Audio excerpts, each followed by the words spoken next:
अपनी previous video में मैंने जेड इफेक्टिव बारे में बताया था कि क्या ट्रेंड्स थे, जहाँ पे मैंने बताया था कि लॉन्गर पीरियड जो जेड इफेक्टिव होता है वो क्या होता है, इंक्रीज़ करता है।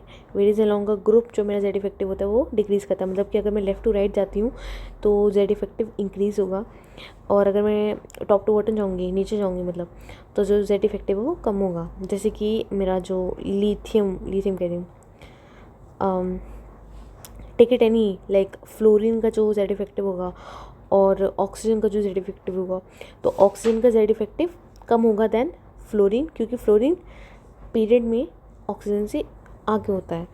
तो ये बेसिक है।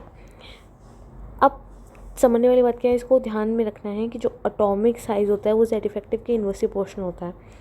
तो अगर जेड इफेक्टिव कम हो रहा होगा तो एटॉमिक साइज़ बढ़ रहा होगा, फिर इस अगर जेड इफेक्टिव बढ़ रहा होगा तो एटॉमिक साइज़ कम हो रहा होगा। तो लॉन्गर पीरियड हमने देखा था कि जेड इफेक्टिव क्या होता है, बढ़ता है।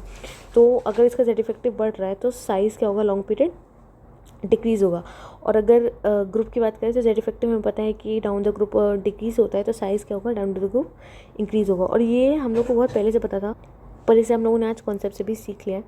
तो हम लोग अगर कोई भी ग्रुप को देखेंगे या पीरियड को देखेंगे तो हम साइज़ का अंदाज़ा लगा लेंगे कि कौन किससे बड़ा है, कौन किससे छोटा है। ओके, यहाँ पे एक आयनिक रेडियाई का भी दिया हुआ है, ये बहुत इंपॉर्टेंट है। आगे अगर चांस चला तो मैं एग्जांपल्स भी लेके आऊँगी। ये हमेशा याद रखना है कि जो केटायन का रेडियस होता है, जो न्यूट्रल एटम का रेडियस होता है, और एटम या फिर आयन का रेडियस होता है, और जो एनाइन का रेडियस होता है, अगर उसमें कंपेयर करें तो जो एनाइन होता है उसका रेडियस ज़्यादा होता है न्यूट्रल से, एंड न्यूट्रल का ज़्यादा होता है केटायन से।